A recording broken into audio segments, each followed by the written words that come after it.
The home of the common Joe and the common Sally in the know, even more so than all those media talking heads. I'm going to start off today's show with something I hadn't done in a while. First of all, let's start off with my energy drink of the day. It's Mango Foxtrot by C4. All proceeds of this drink go to the Wounded Warrior Project, so get you one of those C4s. It's a pretty good energy drink.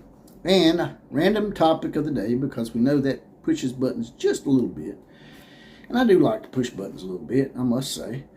And it's about Mike Imperioli. Yeah, I didn't know who he was either. He was the actor that played the nephew in Sopranos. I think he had a small bit part in Goodfellas that I wasn't aware of until they mentioned it. He just came out and said basically that if you are a conservative and you vote for Donald Trump, that he does not want you watching any more of his movies ever.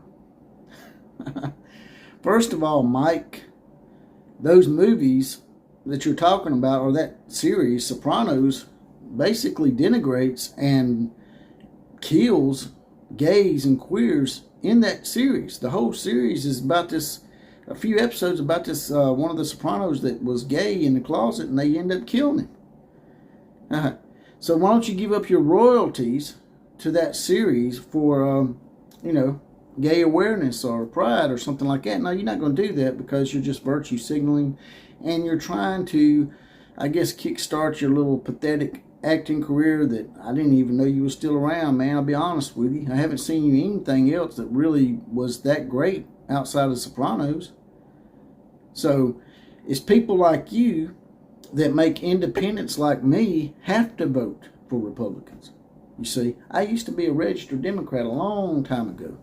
Not anymore, because it's got hijacked by a bunch of liberal spastics like you that really aren't genuine. You don't really care about gay rights or any of that stuff, man. You don't care about that. You're just trying to kickstart your career. And you might want to take a lesson from Bud Light and Target on that, because what people need to basically do is leave politics out of it. And the only reason I talk about politics is because y'all drag it in here where I have to talk about it. You probably basically deep sixed your career the rest of the way. What little B movie career you had left. Now, the main topic of the day is going to be ESPN, their financial troubles, and how it might impact the big bad SEC.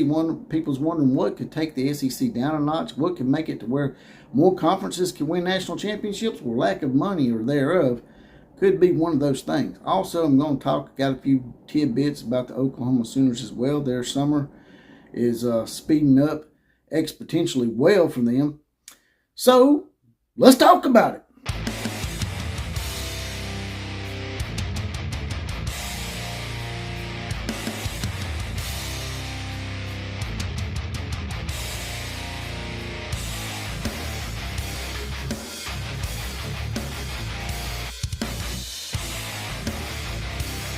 Took a few days off to recharge the batteries. They're recharged, and here they come once again, riding on in. It's the Outlaw Posse now in effect.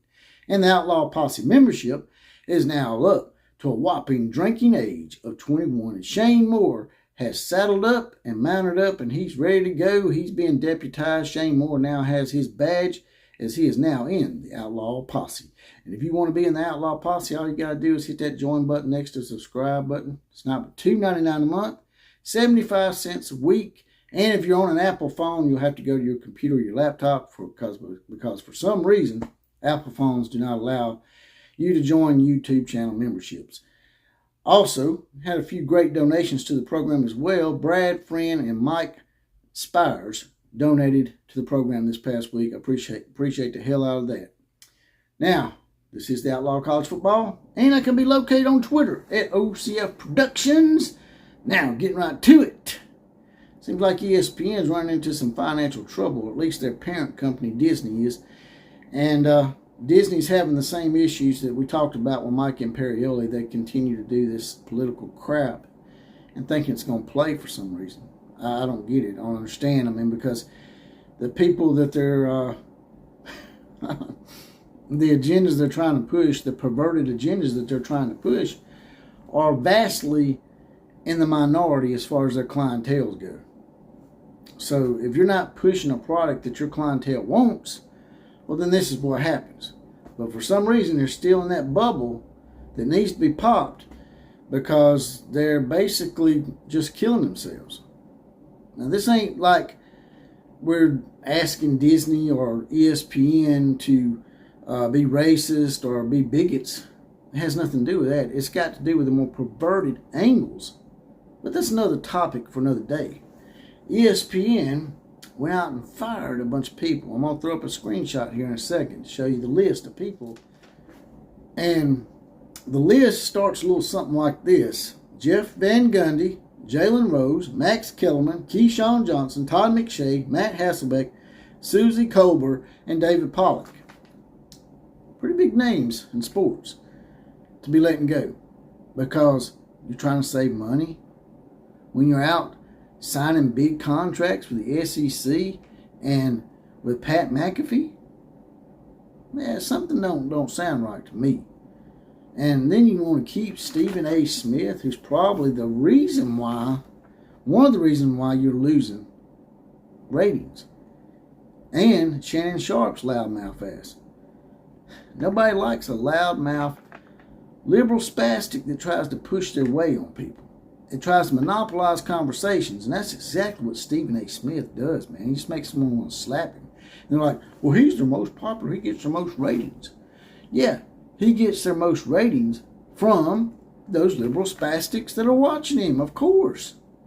But if you want to get back to clientele that made you, the people out there that made you, the ones you call conservatives or the independents that just don't want you to talk about that shit, well, then you need to get rid of the problem. And to me, Stephen A. Smith and Shannon Sharp are the problem. You don't get rid of all these people, but you don't get rid of them. Their contracts are just as big, if not bigger. Just don't make much sense. And that's why I wish my conference, the SEC, was not aligned with these dumbasses. See, because what's going to happen, I'm afraid, is it's going to have a trickle-down effect. If they're having money troubles, then how are they going to afford to pay this big contract to the SEC going forward? And then they hire Pat McAfee and bring him in an astronomical amount? Pat McAfee, he's a loudmouth too. I know a lot of people like Pat McAfee. But Pat McAfee, he just tells people what they want to hear. And he acts a certain way. But now he's become somewhat of a sellout. Because I guarantee you, Pat McAfee won't be saying some of the stuff that he said on his show on ESPN. The reason why people watched you, Pat, was because you had your own brand. You didn't have an influence like ESPN. Now, people, especially those conservatives that y'all try to show so much disdain for, they're probably not going to tune in. They're probably going to tune out. So what I'm worried about here, for the most part, is that it's going to have some kind of effect on the SEC going forward if Disney continues to push their perverted agenda. See, people want to try and make it out like it's a racist or a bigot issue, and it's not. Nobody cares if you're gay. Nobody cares if you're straight or you're bisexual. Nobody cares if you think you're a woman. Nobody cares about that stuff. Just don't bring it into our sports, on our sports channels, or into our movies. We don't care about your sexual preferences. We don't care about your perversions. We don't care about none of that stuff. And see, that's where Disney got in trouble. They thought, they would go along with the mob flavor of the month and that would be what would sell. Well, they vastly misjudged their audience. And now they got what they got and they're losing money, but they're sort of doubling down and not realizing why they're losing money. And it's going to affect the SEC, I'm afraid.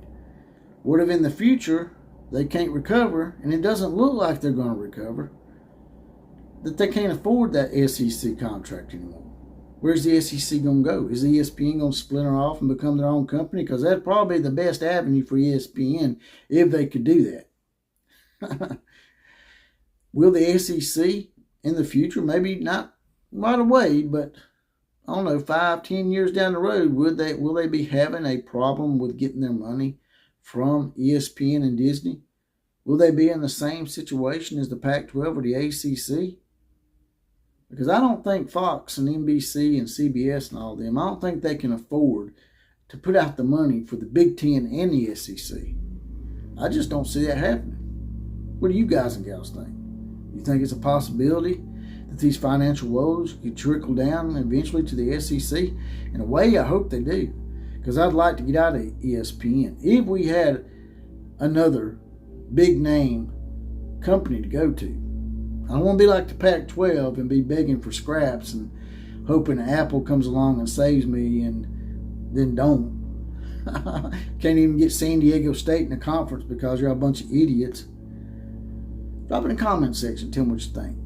Also, I got a few tidbits here to share about the Oklahoma Sooners, as they have had a great, astronomically great to me, summer. Starting off with Phil Steele, one of the more well-renowned college football magazines out there. Phil Steele says Oklahoma is the second most improved team coming into this year, behind Texas A&M. I don't agree with the number one, but I could see number two being right on point with Phil Steele. Could we see, for the first time, from what he's saying, Oklahoma and Texas in a rematch in the Big 12 title game? Wouldn't that be a good old poke in the eye if Oklahoma and Texas were to be in the Big 12 championship game in their final season? We've never seen, I don't think, a rematch of the Red River rivalry in one season ever. That would be pretty epic. To get two Red River rivalries in 1 year, that would be great for the college football fans out there. Also, Thad Turnipseed resigned. That's not exactly positive, but Thad is one of those guys that everywhere he's went, it seems like he has had a part in some huge success. First he started at Alabama, then he went to Clemson. Both programs ended up winning national championships. Not saying Thad done that, but the little things behind the scenes make for the bigger things on the scene. And I think that Thad will be sorely missed by Oklahoma. Bob Stoops calls out Colin Cowherd. Bob Stoops basically says some of the same things that I said a few videos back about this whole Colin Cowherd, that's right, I said Cowherd, situation. In that Oklahoma, Colin Cowherd was saying was because they're in a small state and they're going into the SEC, that they're not going to have their recruiting base, blah, blah, blah, blah, blah. Colin must not have done good in geography, because just like Bob Stoops said, Nebraska's a little displaced geographically. When they were in the Big 12, being connected to Kansas and then Oklahoma and then Texas, served Nebraska well. When they left, they lost their recruiting base, and they ended up going to the Big 10, where the best recruiting bases for the Big 10 are usually like Ohio, Pennsylvania, New York, places like that Nebraska really had no foothold. Oklahoma's going into a conference where their members are recruiting the same area, and it's the same area that Oklahoma's recruited the whole time. Just like Bob Stoops said, in the fact that Oklahoma may be a small state, but state lines do not matter in this. State lines do not apply to recruiting. Nobody cares about a state line, especially the Sooners. Their alumni and fan base and all their a lot of their recruits go well into Texas, into the Dallas market area. So they're not going to have any problem or any issues in transitioning into the SEC as far as recruiting. Plus, Brent Venables has contacts and a lot of recruiting prowess on the East Coast because he was at Clemson, you know. Also, 5 reasons to be confident in Oklahoma. It was a little article I seen. Dillon Gabriel was number 1 because Dillon Gabriel's coming back. Hopefully he stays healthy. If he does, that's another year in Jeff Lebby's system. He's going to be very experienced. So he's got a great long ball. So another year experience in Jeff Lebby's system can only be a positive thing going forward. You know, for all the Jackson Arnold people out there, I want to see Jackson Arnold play too eventually. But let's, like I've said in previous podcasts, let's give the boy time to learn. Number 2, Brent Venables finished 48th in his first season as defensive coordinator at Clemson as far as total defense goes. 48th. And then what happened? Clemson ended up being number 1, number 2, number 3 nationally ranked defenses for the rest of his tenure there, and they won 2 national championships. In the last season he was there, they went 9-3, but they would have probably went 5-7 or 6-6 had Brent Venables not been there, because his defenses were shutting people down while the offense was only scoring 14 points a game in a more offensive slanted era. So yeah, there's that. Number 3, safety depth will be a great thing now. Billy Bowman and Key Lawrence, along with Reggie Pearson, the Texas Tech transfer, coming in at safety as well. The safety position will be shored up a lot more than it was last year. And these guys, these other two guys, Bowman and Lawrence, will have another year in that Brent Venables system that usually produces national championships down the road. Number 4, running back depth. Javante Barnes and Gavin Sawchuk both showed off in the Cheez-It Bowl against Florida State, who is considered to be a dark horse national champion contender and in most top 10 polls and some top 5 polls. So, running back depth, safety depth, looks like we're having a lot of cohesion, a lot of coming together, a lot of varied spreading out of the wealth on your football team, which someone else could learn from. Also, number 5, transfer additions. You know, I'm not a big transfer portal guy, big transfer getter type of guy. I'm not really into all that. But if you're going to do it, you need to get some great ones. And it looks like Oklahoma did with the additions of Walter Roos, Randall Boothroyd, Reggie Pearson, as I said before, Deshaun McCullough, Caleb Schaefer, along with Austin Stoner, coming back as the tight end from South Carolina to be at Oklahoma. I think that was a huge get as well. Also, it says here that the OU ambitious NL collectives. Now, Lynn Abbott wanted me to touch on this, so I'm touching on it a little bit. Crimson and Cream has more than 1,800 members now. 300 athletes have signed deals, both men and women. 90 women, probably more than any other university as far as women go. They've had $1.6 million in donations for the NIL deals for the 115 football members on the Oklahoma Sooners.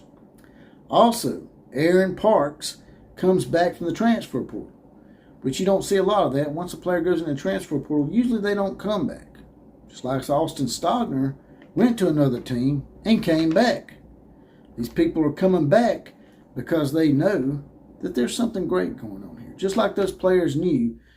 For example, Nick Saban, when he went 7-6 his first year, a lot of those players that went on to, like Wallace Gilberry, went on to the NFL after that, said that he wished he was able to stay another year at Alabama, then go to the NFL, because he thinks it would have helped his NFL career exponentially if he'd had another year under Saban. And I think the same thing is going to be said about Brent Venables in the future. Also, they've had some great commits here recently. Had Ivan Carrion, a 4-star wide receiver, number 35 wide receiver in the nation, decommitted from Texas Tech to come to Oklahoma. They just picked up Wyatt Gilmore, a 4-star edge rusher. They've been looking for some defensive linemen. This guy is from Rogers, Minnesota, and he is pretty highly thought of out of the state of Minnesota. Number 2 player in the state of Minnesota. Also, the eyes now are turning to other recruits that are big-time recruits that could push Oklahoma up even further. As you know, they start out slow a few years back and last year as well, and then they come on like gangbusters at the end. And those Oklahoma haters out there ended up wetting their diapers. Eyes will be on Taylor Tatum, David Stone, William Nwarney, probably butchered that name, Dominic McKinley, Jaden Jackson, Danny Okoye, and Jay Sean Ross. So, looks like the Oklahoma Sooner summer is getting really hot, both literally and figuratively. And that's all I got to say about that. There's a little heart down here if you want to.